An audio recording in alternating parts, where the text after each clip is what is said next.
I'm John Euler. Welcome back to Journey to Healing. We are doing an extensive dive into the issue of boundaries, and you can catch up on past podcasts by visiting SurvivorSupport.net under podcasts. We are looking at the issue of boundaries. Why? Because those are going to be the key to allow us to heal.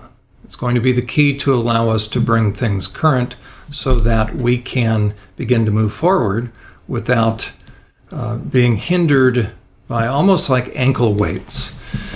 So that's why we're looking at boundaries. We started by looking at a scale of 1 to 10, really. I'm going to bring that up right there.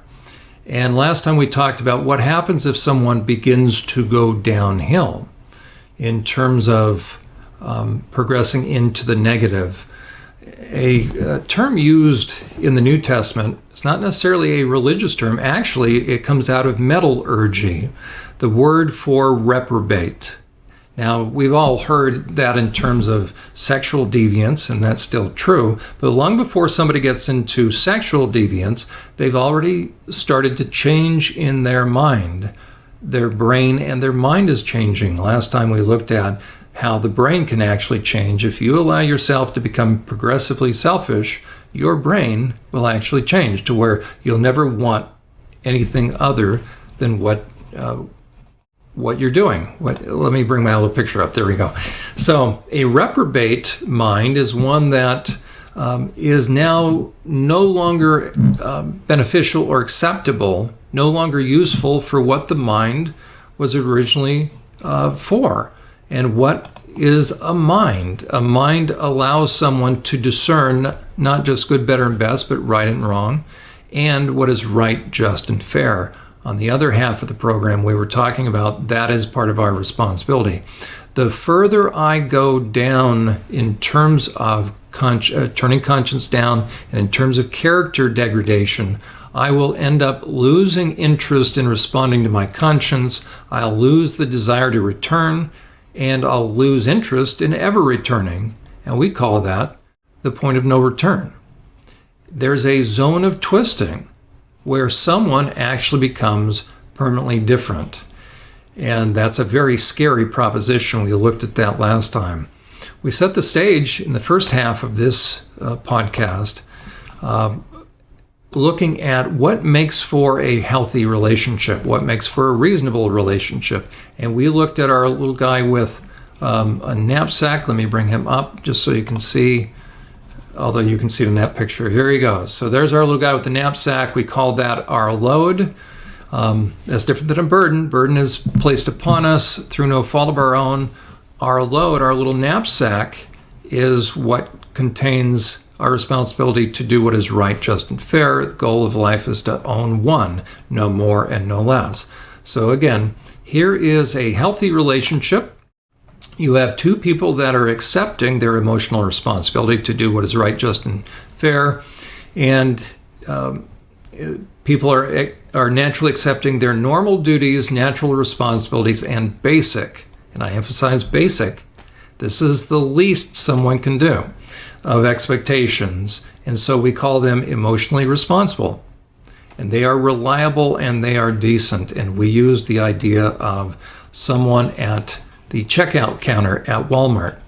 But as we talked about last time, what happens if somebody doesn't want to accept his responsibility? What happens if he wants to take his responsibility and dump it on the other person? He becomes an emotional freeloader. He becomes a dumper. The other person becomes a dumpee. The person on the right handing over his knapsack. Now it goes from a equal relationship to a one up, one down. If you go back and watch the podcast, the warthog assessment, I go into detail on what happens when the dumper starts dumping on the dumpee. And the difference between that becomes the zone of anxiety, where anxiety is the result of adrenaline, which is the result of anger, because it is not right to cross somebody else's boundaries, to take advantage of them. So the person on the right, who's now the emotional freeloader, is violating their conscience. What happens if they don't pick up their responsibility, re-own it by confession, by acknowledging what just happened? Well, they're going to leave it like that. So they are now violating their conscience.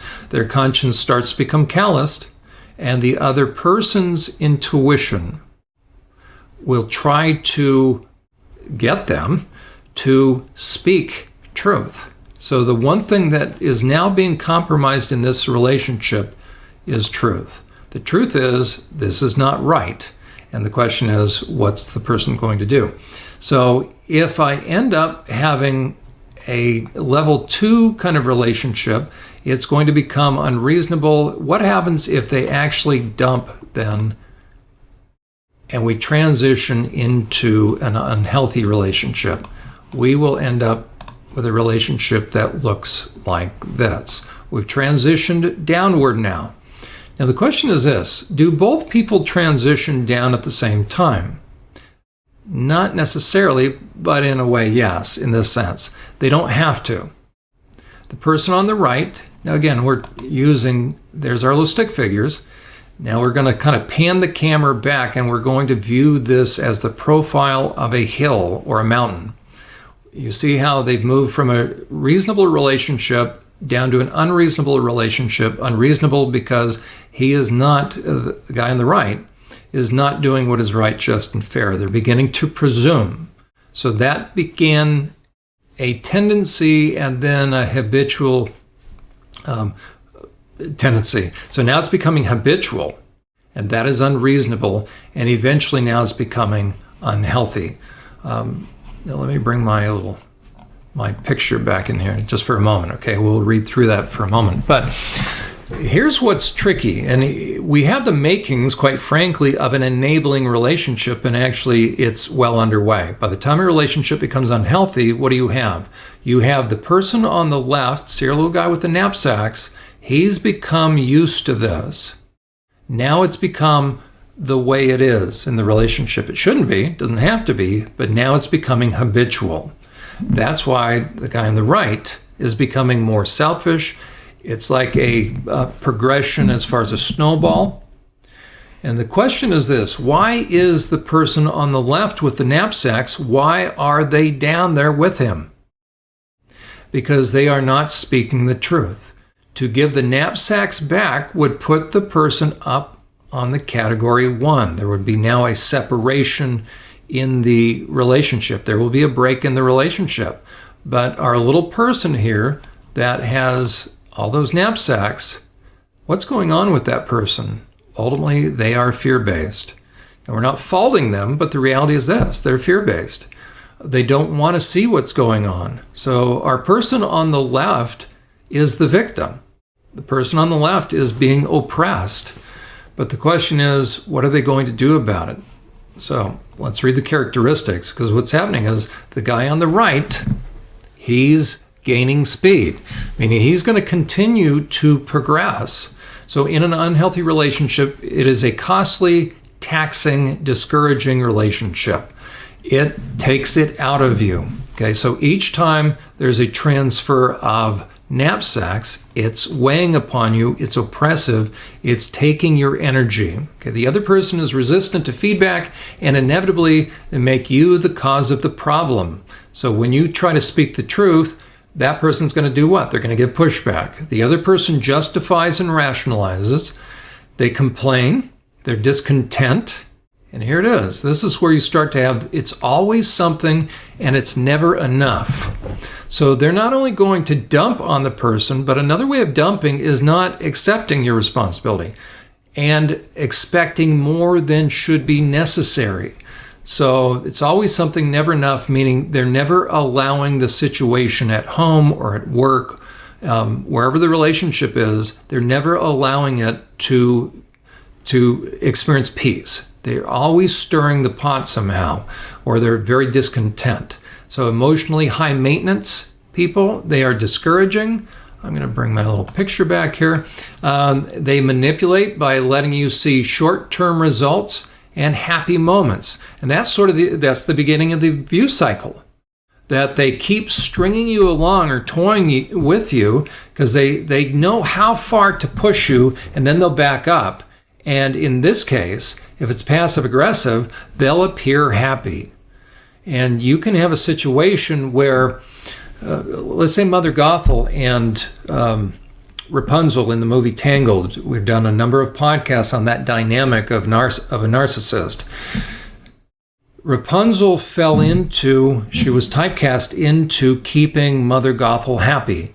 There are some situations where you have an alcoholic spouse or parent or a foodaholic. Now that's a very interesting dynamic where, let's say, good church-going folks, so they don't drink, but they sure need a little bit of, shall we say, a sugar fix. So they're getting more and more agitated, and somebody suggests, you know what? Let's go have an ice cream cone. And what happens? With the mention of the word cone, we suddenly have a change of mood. And if there's kids involved, kids breathe a sigh of relief. Why? Because it was hard to put up with, I'm just going to choose a gender here, it's hard to put up with mom. Dad's placating, mom's in a mood, maybe they're both really involved in church, and it's been toxic. Kids are getting a lot of hypocritical mixed messages. They get in the car. Mom's in a bad mood. So what does dad do? Let's go get a cone. Let's go get an ice cream cone. Oh, and what happens? The wife and mother suddenly, they cheer up. It's a drug, quite frankly. And that starts then a pattern. And that's the crazy making cycle, by the way. Okay, and then an emotional black hole. This person is now, not just inadvertently, but now they've become calculating in terms of how they're going to get everybody to give to them. So the world starts to revolve around that one person. In psychology, they call that a dysfunctional, well, they certainly call this a dysfunctional family. Okay, a dysfunctional family has somebody, at least one person, usually one parent, who becomes the black hole and sucks the daylights out of everybody, requires everybody to kowtow to them. So dysfunctional family, by the way, is one that is tension reducing, but never tension resolving. And the issue gets swept under the carpet. It becomes a landmine, then waiting for somebody to step on it. So everybody has to tippy-toe around that issue, the elephant in the middle of the room. They have to tippy-toe around it like walking on eggshells. So we are now, as a family, let's say, we're being controlled by this one person. And who is the one person? It's the person that won't own their responsibility. They always have a million reasons why, but they're not going to own it. And again, if it's not stopped, and by the way, the person is starting to morph into a fool. I'll show you how. Because eventually now we're going to have that toxic relationship. What does a toxic relationship look like? It looks like this. And let me get myself out of the way now. So we have a toxic relationship. It has progressed downward. It is picking up speed, but this could take a couple of years. Why? Because the selfish person, the person without the knapsacks, they have been methodically chipping away at this person's intuition. By this time in a toxic relationship, this person the person on the right doesn't have much of a conscience left. That's why they will keep it going. So what is a toxic relationship? It's where the other person actively uses you to carry their load and strategically intends to ensure the relationship, there's no relationship, by the way, but the relationship remains this way. That's why it's never going to change. If you wait for the other person, by the time you're in a toxic relationship, if you wait for them to make a change, you're going to be waiting forever. And if you have kids in that household, they're going to bear the brunt of this. And the fastest way to make kids turn away from the faith, so to speak, is you have this kind of relationship going on. And they've had enough of this. That's all they've seen. And who needs this kind of thing? Okay. The other person works to ensure things remain as they are. That's why they will sabotage attempts at changing things. Let me come back and there we are. The other person, and if you try to make a change, the other person will make it painful for you to change things. They're not only the pushback, but now they're going to begin to punish you. There you go. Strategically withholding, and they will be punishing. It's a sensitive topic, but I'm just going to throw it out here. We'll develop it in later podcasts, but this is food for thought. If either spouse uses sex and sexuality as a weapon, as a means of punishing and withholding, you are doing grave damage, and I simply want to say, how dare you? Because you promised what? And you're now doing what? And trust me, I'm aware of a bazillion different situations, okay? But we're just talking about the toxic person now. Okay, our responsibility is to do what is right and just and fair. I just wanted to throw that out. I think I'll ask half my audience. There's a lot to this.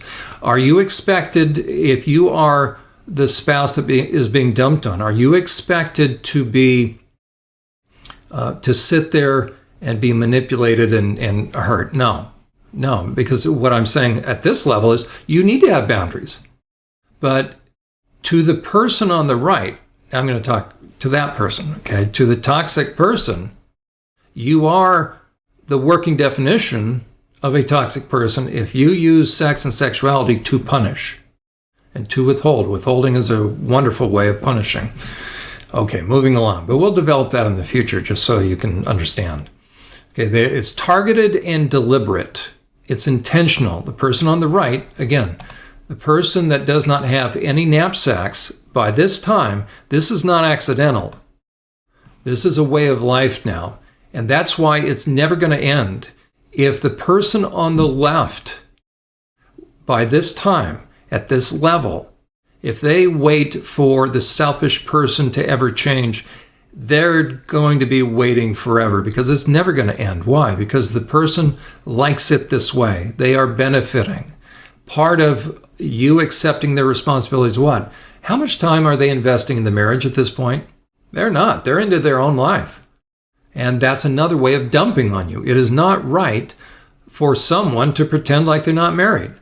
How about abuse? There's so many different situations. Okay, so again, we're trying to help someone see. As a matter of fact, if you look over on the left-hand margin, you're going to see this is between about a -3 and -4. It is at this level that the person is likely morphing into a pig. Okay, they have no intentions of stopping or changing, and they benefit from it this way. That is what is the most key point to understand.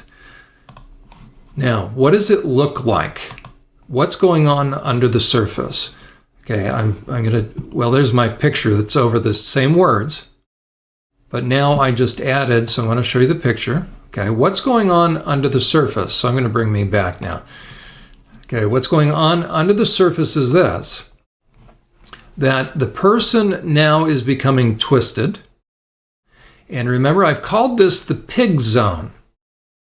When Jesus said, do not cast your pearls before swine, it was not a suggestion. He's being very serious. Why? Because if you go beneath or further with that pig-headed person, with that selfish person, nothing good is going to come from that.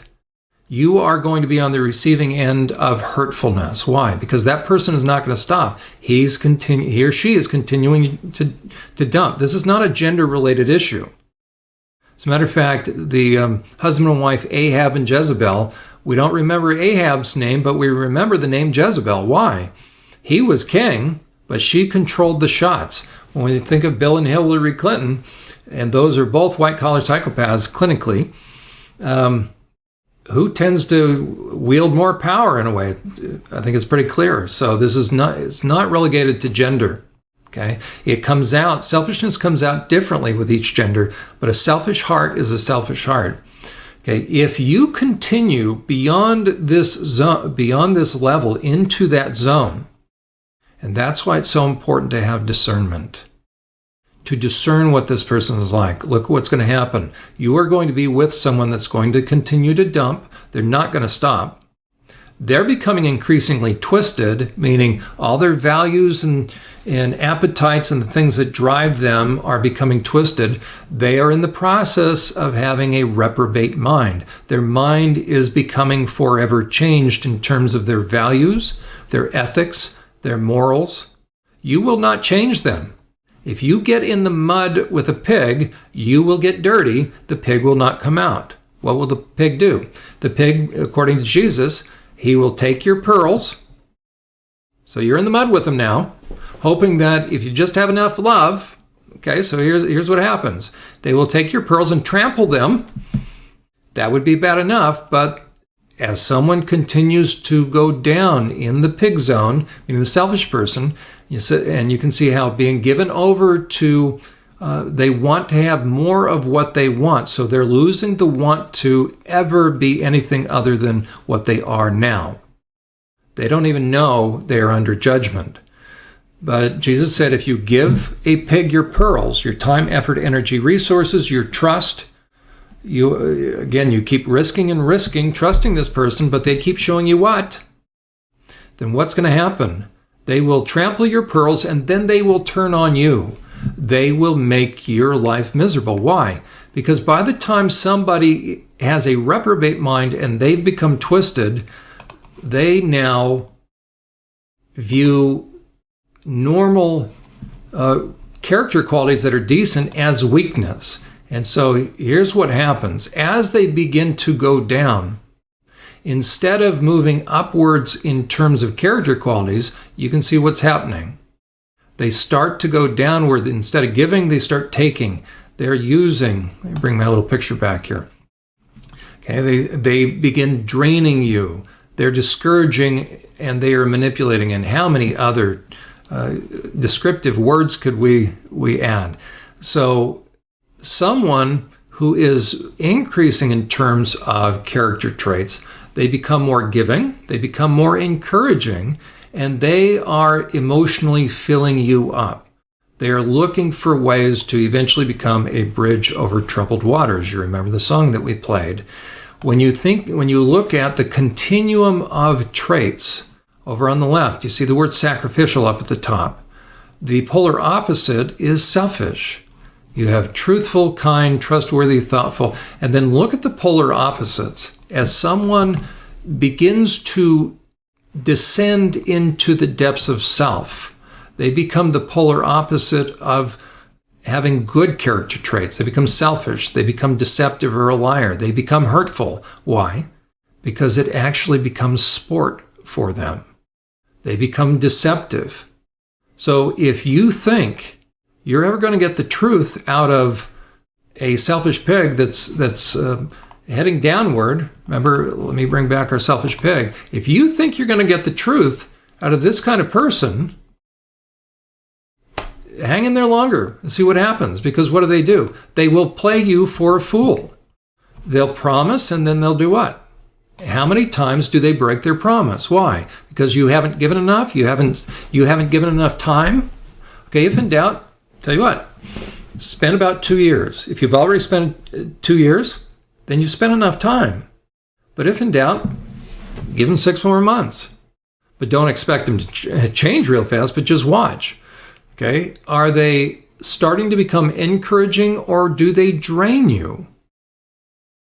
Are they deceptive? Do they keep lying to your face? If you have somebody that has a whole lot of passwords going on, unless they're in like the CIA or some clandestine secret military situation, there shouldn't be a lot of passwords that you don't have from your spouse.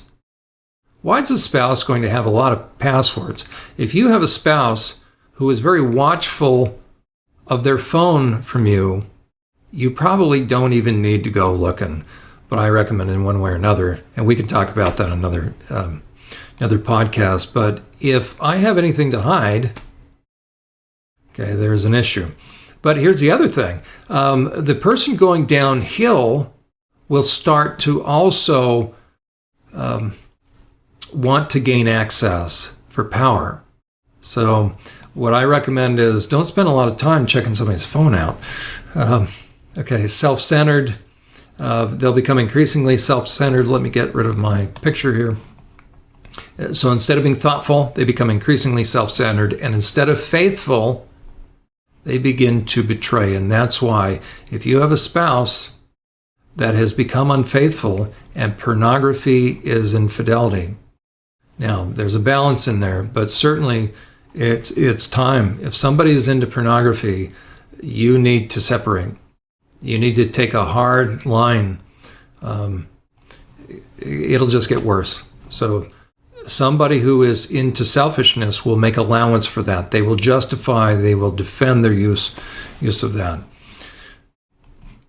That is why it is so important to begin to understand, as you see someone moving towards and downward towards increasing selfishness, please understand that they are becoming a selfish pig. And so what did Jesus say about interacting with pigs? He said, do not. We have looked at a couple of different clips, and I'll be cutting it close, but I'm going to play a clip for you again. Jane Fonda portrayed a father-daughter in a daughter of a father in On Golden Pond. Her dad actually was her dad. So not only in the film, but in real life. And she's going to describe what happens when she tries to interact with him in a reasonable way, and she was avoiding looking at the fact that he is a selfish pig. And look at what happens to her. So there were these two things going on during the course of that film. There was the fact that I was working with my father, who was going to die soon. You know, I'd mentioned earlier, my dad just made tremendous fun of me that I studied with Lee Strasberg, okay? So we're shooting a scene in the movie where Dad and Kate are playing Parcheesi, and I'm sitting on the couch reading. And at some point, Kate says, why don't you come and play with us? And my father says something hostile. Chelsea doesn't like playing games. We don't know why. Probably doesn't like losing. And I say to him, something hostile. I tend to panic when the competition gets too intense. What's that supposed to mean? Nothing. So we shoot my close-up first. And when we get everything lit and we're ready to go, and I realize there's so many lights I can't see his eyes. So I ask them, the cinematographer, to put light on his eyes so I can see him, okay? We shoot the scene. Reverse. Now it's on his close-up. And just before we shoot, I say, is it okay, Dad? Can you see my eyes? And he says, I don't have to see your eyes. I'm not that kind of actor. And I remember being conscious of this thing happening where one half of me died, was obliterated. My father could still do that to me, just wiped me out. And the other half of me was, yes, this is exactly what Chelsea should be feeling at this moment. What I'd like to know is why you enjoy playing games. Huh? You seem to like beating people. I wonder why. It was the end of the day, and Dad left. I was sitting on the couch. I just felt awful. And suddenly I felt these arms going around me. It was Kate. And she sat down next to me and she said, don't let him get to you. She says, I know just how you feel. She said, Spencer used to do that to me all the time. You know, it would be his close-up in a love scene. I don't need you. You can go home. They have no idea, she'd say. They don't know how much those words can hurt you. Don't let it hurt you. And the fact that she had witnessed my pain and was acknowledging it meant the world to me. What's the matter, darling? Nothing. I don't think I've ever grown up on Golden Pond. Do you understand? No, I don't think I understand. Doesn't matter. I act like a big person everywhere else. I'm in charge of Los Angeles, and I come here, I feel like a little fat girl. That's just because your father said that. Some of you can relate to that. The Lord doesn't want us to be tied up in knots. He doesn't want us to be in relationships that are causing us consternation and frustration. He wants us to be free. But the thing that's missing in our relationships, if we find ourselves frustrated, are boundaries. And the thing that's missing, therefore, is truth. We will look at what causes us to not be able to see what's true about someone on the next edition of Journey to Healing. You've been listening to Journey to Healing, sponsored by SurvivorSupport.net. We trust you've been helped by the information our host, John Euler, has shared. To donate to this ministry, schedule a personal consultation with John, or to arrange a professional training for your church or organization with John, simply visit our website. On behalf of Survivor Support, we look forward to hearing from you and to have you join us next time on Journey to Healing.